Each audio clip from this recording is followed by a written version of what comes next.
Exam పెట్టాలి. Hostel సరి చేసిన తర్వాతే ఎగ్జామ్ పెట్టాలి. హాస్టల్ సరి చేసిన తర్వాతే ఎగ్జామ్ పెట్టాలి. హాస్టల్ సరి చేసిన తర్వాతే ఎగ్జామ్ పెట్టాలి. We want justice. We want justice. Hostel సరి చేసిన తర్వాతే ఎగ్జామ్ పెట్టాలి. హాస్టల్ సరి చేసిన తర్వాతే ఎగ్జామ్ పెట్టాలి. We want justice. We want justice. We want justice. Hostel సరి చేసిన తర్వాతే ఎగ్జామ్ పెట్టాలి. హాస్టల్ సరి చేసిన తర్వాతే ఎగ్జామ్ పెట్టాలి. We want justice. We want justice. We want justice. Problem ఏంటన్నా? ఇది మేము గ్రూప్ 2 ప్రిపేర్ అవుతున్నాం అండి. మా రాష్ట్ర విధానం తప్పుల వల్ల మేము చాలా కోల్పోతాం. ఇప్పుడు ఎగ్జామ్ పెట్టినా సరే మాకు తర్వాత చాలా గతంలో కొన్ని జరిగిన ఏసీఎఫ్ అనుభవాలు కానీ ఇంకోటి జార్ఖండ్లో జరిగిన అనుభవాలు కానీ మేము నోటిఫికేషన్ ఎటు నుంచి ఎటైనా వెళ్ళొచ్చు. ఇప్పుడు మేము గత 10 రోజులుగా నానా ఆవేదన అనిపిస్తున్నాం. ఇది లోకేష్ గారిని అండ్ చంద్రబాబు నాయుడు గారిని ఏపీపీఎస్ చైర్మన్ గారిని మా చేతులు ఇచ్చి జోడిస్తున్నామండి. ఇది మా జీవితాలండి. 5 ఏళ్ళ నుంచి ప్రిపేర్ అవుతున్నామండి.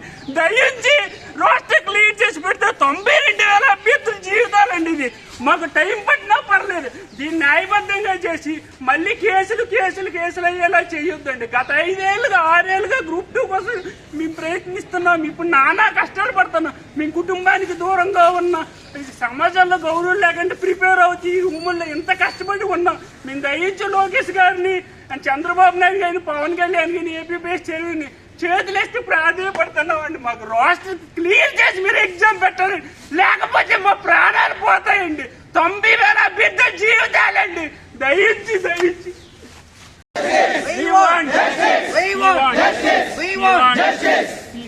అన్న మీరేం చెప్పాలి? ప్రభుత్వ పెద్ద ఏంటంటే రోస్టర్లో తప్పులు ఉన్నాయి. ఈ రోస్టర్ సరి చేసిన తర్వాత మాత్రమే ఎగ్జామ్ పెట్టండి. రోస్టర్ సరి చేయకుండా ఎగ్జామ్ పెట్టామని కొంతమంది మేధావులు మాట్లాడుతున్నారు. ఎగ్జామ్ పెడితే కనుక రోస్టర్ సరి చేయకుండా ఎగ్జామ్ పెడితే ఏమవుతుందంటే తర్వాత కోర్టు కేసులు అవుతాయి. తర్వాత నానా ఇబ్బందులు పడవలసి వస్తుంది. ఇదేమి మన ఇంట్లో కిరాణాకి వెళ్ళే పట్టి ఏం కాదండి. కిరాణా పట్టి కాదు, మన ఇష్టం వచ్చినట్టు మార్చుకోవడానికి. రోస్టర్ అనేది ఎగ్జామ్ ముందుగానే సరి చేసుకుని ఎగ్జామ్కి వెళ్ళాలి. లేకపోతే ఎగ్జామ్ తర్వాత అయిపోతే ముందున్నవాడు ఏమంటాడు, నాకు రోస్టర్ చెప్పుకోకపోతే ఆ రోస్టర్ ప్రకారమే నేను ఎగ్జామ్ రాశాను, ఆ రోస్టర్లో ఉన్న ఉద్యోగాలనే నాకు అంటాడు. ఎగ్జామ్ అయిన తర్వాత నువ్వు రోస్టర్ మార్చిన తర్వాత ఏమంటారు, నువ్వు మార్చిన రోస్టర్ ప్రకారమే నాకు ఉద్యోగం కావాలంటారు. ఇటుపక్క వీళ్ళు కొట్టుకుంటారు, అటుపక్క వాళ్ళు కొట్టుకుంటారు. కాబట్టి మన ఇష్టం వచ్చినట్టు మార్చినట్టుగా కాకుండా ఎగ్జామ్ ముందుగానే రోస్టర్ మార్చండి. రోస్టర్ మార్చిన తర్వాతే ఎగ్జామ్ పెట్టాలని మిమ్మల్ని అందరినీ కూడా కోరుకుంటున్నాం.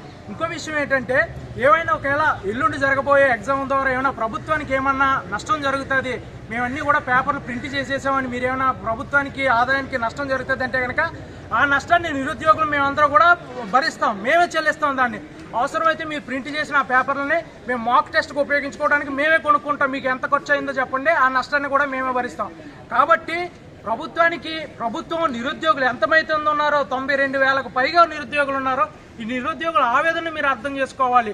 ఈ రోస్టర్ క్లియర్ చేసిన తర్వాత మాత్రమే ఎగ్జామ్ పెట్టాలి తప్ప ఎగ్జామ్ పెట్టేస్తే కనుక ఇది ఒక 1998 డిఎస్సీ లాగా అవుతుంది, లేకపోతే 2018 గ్రూప్ 1 లాగా అవుతుంది. ఒక దిక్కు దివాణం ఉండదు. 1998కి సంబంధించి డిఎస్సీకి మనకు తెలుసు. శ్రీకాకుళంలో ఒక టీచర్ చాలా వైరల్ అయ్యాడు. ఎప్పుడో వయసు అయిపోయిన తర్వాత ఇంకో 2 సంవత్సరాలు రిటైర్ అయిపోతాడన్న తర్వాత పిచ్చి మాస్టర్ అని తిరిగేవాడు సైకిల్ మీద. అప్పటికి ఆ స్థాయికి వచ్చిందన్నమాట ఆయనకు ఉద్యోగం. ఇప్పుడు కూడా ఎగ్జామ్ పెడితే మా పరిస్థితి కూడా అలాగే అవుతుంది. కాబట్టి ప్రభుత్వం వారు నిరుద్యోగుల యొక్క ఆవేదన అర్థం చేసుకుని ఒక మంచి నిర్ణయాన్ని తీసుకోవాలని కోరుతున్నాం. నేను గ్రూప్ 2 ఆస్పిరెంట్ని. గత కొన్ని సంవత్సరాలుగా నేను ఈ గ్రూప్ 2కి ప్రిపేర్ అవుతున్నాను. నేననే కాదు, మాలాంటి వాళ్ళు చాలామంది ప్రిపేర్ అవుతూనే ఉన్నారు. ఎందుకంటే ఒక ఉద్యోగం అంటే ఒక వ్యక్తిది కాదండి, ఒక కుటుంబానిది. ఆ కుటుంబాన్ని వదిలేసి, పిల్లల్ని వదిలేసి ఎంతో కాలంగా ఎక్కడో దుక్కుని ఉండి చదువుకుని మా ఫ్యూచర్ కోసం అని చెప్పేసి మేము పోరాడుతున్నాం. కాబట్టి ఇలాంటి సమస్యలు ఉన్నప్పుడు మా ఫ్యూచర్కి ఎవరు జవాబుదారీ? అసలు ఇలాంటి జవాబుదారీ లేకుండా మెయిన్స్ ఎగ్జామ్కి ముందుకు వెళ్తున్నారు. అటువంటప్పుడు మేము ఎవరిని నమ్మాలి? దేనికోసమని మీకు ఇలా మేము చేయాలి? ప్లీజ్ మా విజ్ఞప్తిని మీరు అందరూ కూడా అర్థం చేసుకుని గవర్నమెంట్ తరఫు నుంచి మేము అందరం కూడా అడుగుతున్నాము. మేము మీకు అందరికీ కూడా అభ్యర్థించి అడుగుతున్నామండి. ప్రభుత్వ నాయకులందరినీ కూడా చేతులెత్తి మరీ అడుగుతున్నాము. ప్లీజ్ మా అభ్యర్థిని ఆలకించి విజ్ఞప్తి మేరకు రోస్టర్ సరి చేశాక మాత్రమే ఎగ్జామ్ని క్లియర్ చేసే విధంగా చేయండి. ఇది ఒక్కటే మేము ప్రభుత్వం తరఫున కోరుకునే అభ్యర్థులం. ప్లీజ్ అర్థం చేసుకోండి. Thank you. Final. Justice. We want justice. We want justice. We want justice. We want justice. గట్టిగా రోస్టర్ సరి చేసిన తర్వాతే